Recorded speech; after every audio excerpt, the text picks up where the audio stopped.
សូមគោរពនឹងជម្រាបសួរបងប្អូនយើងក្នុង YouTube ទាំងអស់គ្នាហើយក៏សូមស្វាគមន៍នឹងការវិលត្រឡប់មកជួបជាមួយនឹងវីដេអូថ្មីចឹងពាក់ព័ន្ធជាមួយនឹងវីដេអូនេះគឺខ្ញុំមកនិយាយតាក់ទងទៅនឹង EIN ចឹងដឹងស្រាប់ហើយបច្ចុប្បន្ននៅមានសេវាកម្ម EIN ហ្នឹងជាមួយនឹង Payoneer និង PayPal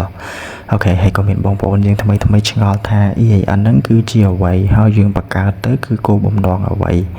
ហើយមួយទៀតគឺសំដៅសួរថាតើ EIN ហ្នឹងនៅក្នុងសហរដ្ឋអាមេរិកគឺគេប្រើតម្រូវទៅលើការងារអ្វី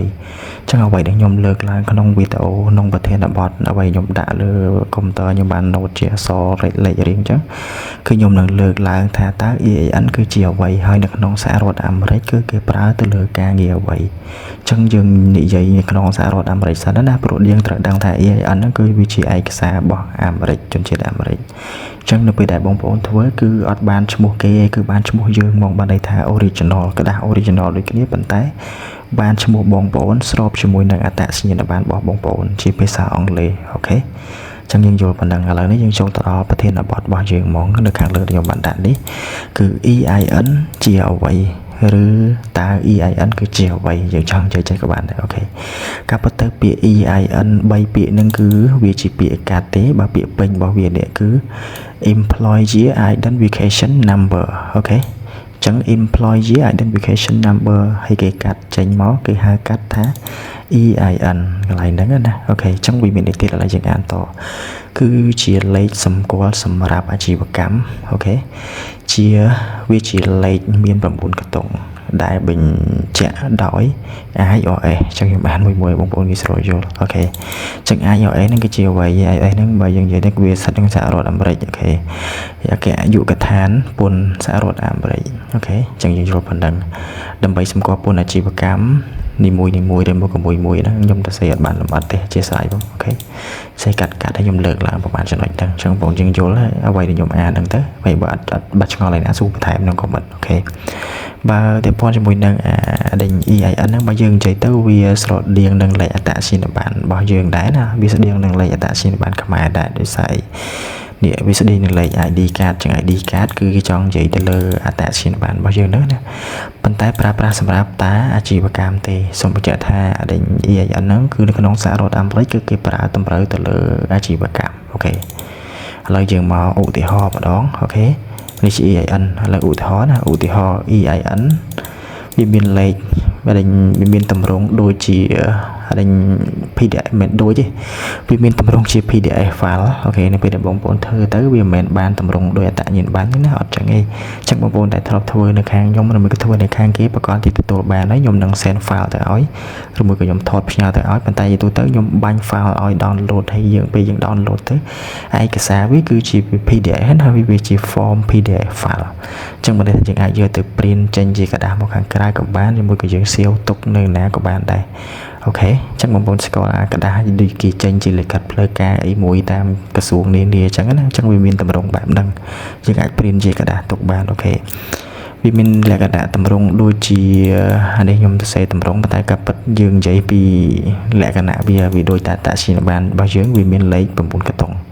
អាន័យដែលខ្ញុំចង់ប្រៀបធៀបកន្លែងហ្នឹងណាគាត់ថាกระดาษវាខុសគ្នាពីតាសញ្ញាណប័ណ្ណគាត់ថានៅក្នុងហ្នឹងអ្វីដែលគេត្រូវការចាំបាច់គឺឈ្មោះយើងពេញជាមួយនឹងអាសយដ្ឋានហើយនឹងលេខ9កតុងលេខហ្នឹងវាប្រៀបបីដូចជាអត្តសញ្ញាណប័ណ្ណរបស់យើងចឹងវាមាន9កតុងនេះអញ្ចឹងលេខរបស់អត្តសញ្ញាណប័ណ្ណយើងមាន9កតុងដូចគ្នាគាត់ថានៅក្នុង EIN ហ្នឹងនេះក្បាលវាផ្ដើមពី2លេខបន្ទាប់មកមានសញ្ញាដកនេះមួយបន្ទាប់មកបានចេញជាលេខផ្ទុយខាងក្រោយទៀតអូខេវាមានបែបហ្នឹងណាចឹងយល់ប៉ុណ្្នឹងហើយអូខេហើយបន្ទាប់មកយើងចូលមកដល់ខាងក្រោមទៀត EIN ប្រើសម្រាប់អ្វីអូខេតើមកយើងអានទៀតមក EIN មានសារៈសំខាន់ណាស់សម្រាប់អាជីវកម្មដូចខាងក្រោមអូខេឥឡូវយើងចូលមកដល់ចំណុចទី1ខាងក្រោមហ្នឹងគឺវាគេប្រើដើម្បីអីបងប្អូនមើលបើកណនីធនាគារអាជីវកម្មដែលយើងហៅថា business bank account ណាចឹងគឺសម្រាប់តែអ្នកដែលគេមានអាជីវកម្មឧទាហរណ៍ថានឹងខ្ញុំនិយាយនៃក្នុងសហរដ្ឋអាមេរិកប៉ុន្តែអាការងារដែលយើងប្រើការគឺខ្ញុំនឹងបញ្ចូលបន្ថែមនៅវីដេអូបន្ទាប់ទៀតព្រោះវីដេអូខ្ញុំមិនចង់ធ្វើវែងពីបងប្អូនមើលក៏ធុញដែរចឹងសុខចិត្តធ្វើតែ10នាទីជាង1 20នាទីខ្ញុំព្យាយាមធ្វើតែ10នាទីដើម្បីឲ្យបងប្អូនមើលធុញបើវែងពេកមើលទៅក៏ធុញដែរណាអូខេ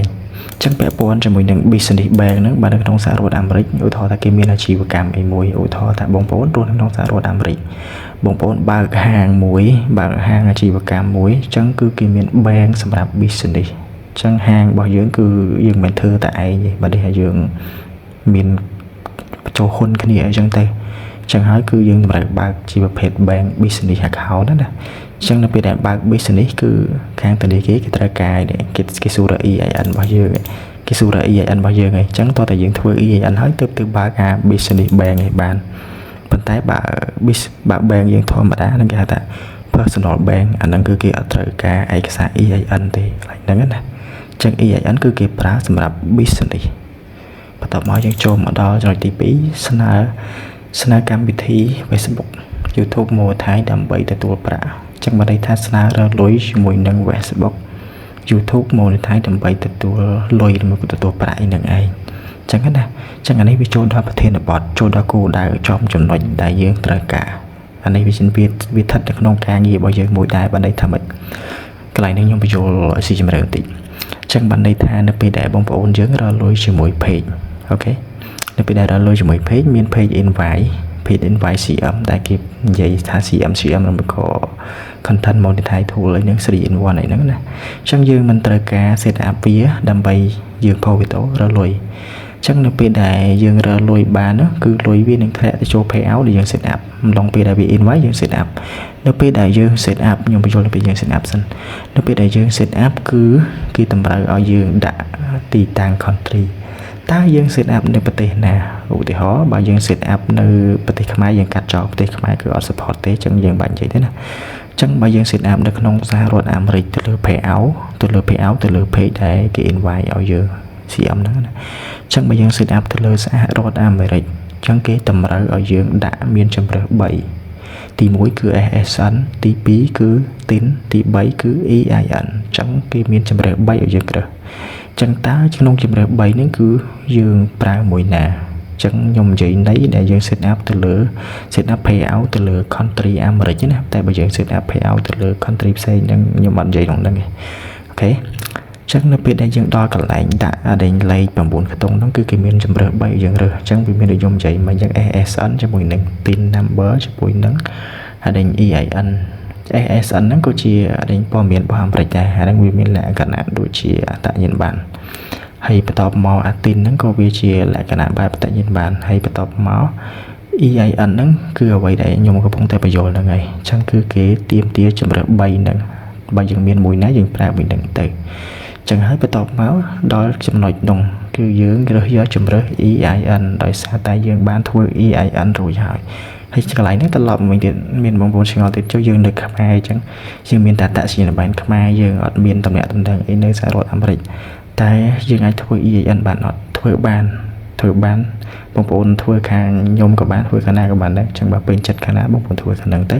ហើយអ្វីដែលត្រូវការគឺតសញ្ញាណប័ណ្ណមួយទេខ្ញុំធ្វើហើយធ្វើជូនបានអូខេហើយយើងអាចយកទៅ set up payout បាននៅក្នុងហ្នឹងគឺខ្ញុំអត់តន់បញ្យល់ពីអត្ថប្រយោជន៍ទេចាំវីដេអូក្រោយខ្ញុំនឹងបញ្យល់ទៀតថាអត្ថប្រយោជន៍ពេលយើងយក EIN ទៅ set up payout គឺវាល្អត្រង់ចំណុចណាបន្ថែមទៀតណាអូខេចឹងនៅពេលដែលយើងគេទាមទារឲ្យយើងដាក់លេខកូដ9ខ្ទង់ចឹងយើងរើសយកជម្រើស EIN បន្ទាប់មកយើងត្រូវវាយលេខកូដ9ខ្ទង់នេះចូលនេះលេខកូដ9ខ្ទង់នេះយើងត្រូវវាយចូលក្នុង payout របស់យើង payout ដែលយើង set up ណាចឹងពេលយើងវាយចូលហើយយើងចុចនិចទៅមុខទៀតចឹងតាក់របស់យើងគឺនឹងក្លាយទៅជាតាក់ W9ចឹងកាលណាដែលតាក់ W9 បានន័យថាយើង set up ក្នុងអាមេរិកហើយសម្រាប់ bank ដែលយើងប្រើវាមានដូចជា Y bank ជាមួយនឹងPayoneer ចឹងយើងប្រើពីរនឹងបច្ចុប្បន្នគាត់ថា Y bank បច្ចុប្បន្នយើងពិបាកបង្កើតតែ Payoneer យើងអាចបង្កើតបានកន្លែងហ្នឹងណាចឹងប្រព័ន្ធហ្នឹងមានតម្រូវការ Payoneer អីនឹងខាងខ្ញុំក៏មានទាំងអស់ហើយចឹងនៅពេលយើង set up គឺគេតម្រូវឲ្យយើងដាក់ bank ទៀតសូមបញ្ជាក់ថាក្នុងការ set up EIN គឺគេតម្រូវឲ្យយើងមាន bank ក្រៅប្រទេសហើយជាប្រភេទលុយដុល្លារទើបយើងអាច set up បានអូខេ bank អាមេរិកណាហើយ PayPal ក៏យើងអាចដាក់បានដូចគ្នា PayPal ប្រទេសអីក៏ដាក់បានដែរអត់បញ្ហាទេប៉ុន្តែ bank តោះតែ bank អាមេរិកទើបយើងដាក់បានវាមានដូចជា Y bank Payoneer អីហ្នឹងហើយជាមួយ bank ផ្សេងទៀតតែបច្ចុប្បន្នអ្វីដែលទូលំទូលាយដែលគេប្រើទូទៅក្នុងការទទួលលុយពី Facebook គឺ Payoneer និង Y bank និង PayPal 3ហ្នឹងណាដែលគេប្រើច្រើនហើយមួយទៀតគឺ bank ក្បែរប្រទេសក្បែរយើងតែឥឡូវមិនដឹងមិនអីបងប្អូនជឿអូខេតែខ្ញុំមកដែរប្រើផងខ្ញុំប្រើតែ Payoneer ជាមួយនឹង PayPal ជាមួយនឹងអដេញ Wise Bank ហើយនឹង Bank អាមេរិកមួយចំនួនទៀតអូខេអញ្ចឹងឥឡូវនេះយើងយល់ប៉ុណ្្នឹងណាយល់ប៉ុណ្្នឹងសិនតើតើជាមួយនឹង Facebook និង YouTube ឥឡូវខ្ញុំបញ្ចូល YouTube នេះទៀតមុននឹងខ្ញុំបញ្ចូលតើតើជាមួយនឹងការ set up អដេញជាមួយនឹង EIN ហើយឥឡូវនេះយើងមកយល់ត្រួសជាមួយនឹង YouTube ចឹង YouTube monetize ឬក៏យើងហៅថា partner program ឯនេះចឹងបើយើងរកលុយជាមួយ YouTube បែរជាទូទៅនៅក្នុងខ្មែរយើងមិនបាច់ចាំប្រើ EIN ក៏បានដែរណាក្នុងខ្មែរយើងប៉ុន្តែបើសិនជាយើងមកប្រើ EIN ក្នុងការដែលយើងរៀបចំ AdSense អាហ្នឹងគឺបើន័យថាពន្ធរបស់យើងគឺកាត់ 30% ចឹងវាស៊ីជម្រៅច្រើនទៀតចឹងខ្ញុំបញ្ចូលត្រួសសិនចុះប៉ុន្តែបើ Google AdSense របស់យើង apply EIN គឺពន្ធរបស់យើងគឺ 0% ចឹងលុយរបស់យើងគឺមូលកន្លែងហ្នឹងចឹង YouTube ក៏គេអាចប្រើដែល EIN នេះយកទៅបំពេញពន្ធបានដែរពន្ធនៅក្នុង Google AdSense ណាចឹងមានន័យថាទៅពេលលុយយើងធ្លាក់មកគឺបានប្រហែលប៉ុណ្ណឹងហ្មងគឺគេកាត់កាត់ពន្ធពីលើឯងប៉ុន្តែបើយើង set up ដោយ 10U8 EIN 10U8B EN ខ្ញុំជាប់មាត់បន្តិចអូខេចឹងអាហ្នឹងគឺគេកាត់ 30% លើ YouTube របស់យើងអូខេចឹងយើងចូលប៉ុណ្្នឹងសិនបានទេព្រោះខ្ញុំបញ្យល់ទៅវាខ្លាចបងប្អូនចាប់អត់ទាន់ទេសុខចិត្តបញ្យល់ចំណុចមួយដាច់តម្លៃវាគ្នាសិនឥឡូវយើងចូលមកខាងក្រោមទៀតអូខេចឹងពាក់ព័ន្ធជាមួយនឹងអានេះខាងក្រោមនេះគឺបងពន្ធអាជីវកម្ម Business Tax នៅសហរដ្ឋអាមេរិកចឹងគេប្រើតម្រូវនៅក្នុងសហរដ្ឋអាមេរិកគឺអ្នកដែលគេមានអាជីវកម្មអីហ្នឹងជីវកម្មខ្នាតធំខ្នាតតូចហ្នឹងគឺគេប្រើឯកសារហ្នឹងដើម្បីជួយសម្រួលទៅដល់ការបង់ពន្ធអញ្ចឹងទៅអូខេប្រើក្នុងការបង្កើតអាជីវកម្ម LLC Corporation ឬមួយក៏អានេះគេហៅថាអាជីវកម្មបន្តខ្លួនណាអាកតុយនេះអូខេនេះគេហៅថា LLC Corporation បានន័យថាជាលក្ខណៈក្រុមហ៊ុនអញ្ចឹងធំអញ្ចឹងទៅតែមកនេះគឺជា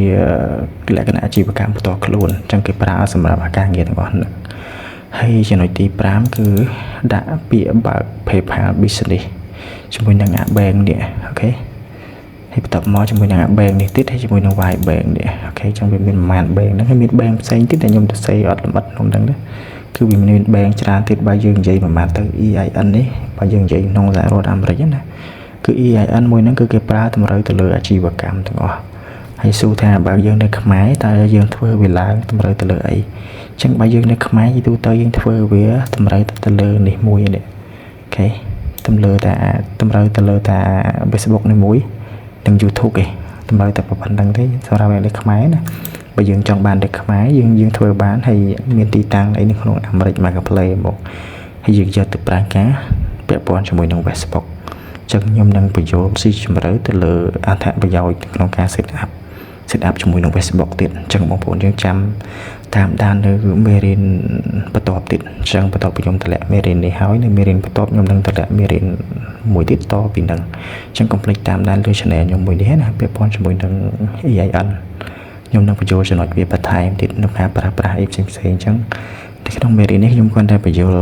តើវាជាអ្វី EIN ហើយគេប្រើសម្រាប់ការងារអ្វីនៅក្នុងសហរដ្ឋអាមេរិកអូខេអញ្ចឹងនៅក្នុងហ្នឹងយើងវាត្រូវជាមួយការងារដែរត្រូវជាមួយព័ត៌មានរបស់យើងការងាររបស់យើងនៅខ្មែរដែរអូខេនេះចំណុចនេះអូខេអញ្ចឹងខ្ញុំរៀងឈឺកបន្តិចនិយាយជាប់តិចចង់មកជាស្រ័យបងប្អូនជាអញ្ចឹងយើងជួបគ្នាត្រឹមប៉ុណ្ណេះចុះចាំកុំភ្លេចតាមដានជាមួយនឹងវីដេអូតទៅខ្ញុំនឹងបញ្យល់បន្ថែមពាក់ព័ន្ធជាមួយនឹង EIN ទៀតអញ្ចឹងជម្រាបលាត្រឹមប៉ុណ្ណេះចុះចាំជួបគ្នាជាមួយនឹងវីដេអូក្រោយហើយបើខ្ញុំនិយាយទៅមានចំណុចលើសលួសឬក៏ខុសឆ្គងកន្លែងណាក៏សូមអធិស្ឋានផងអញ្ចឹងបើបងប្អូនយើងមកថ្មីអត់ទាន់បានចុច Subscribe ទេកុំភ្លេចចុចម្នាក់មួយនិងបើកស្នាកណ្ដឹងនឹងទទួលបានវីដេអូថ្មីពីខ្ញុំអញ្ចឹងជម្រាបលាម្ដងទៀតជួបគ្នាជាមួយនឹងវីដេអូក្រោយ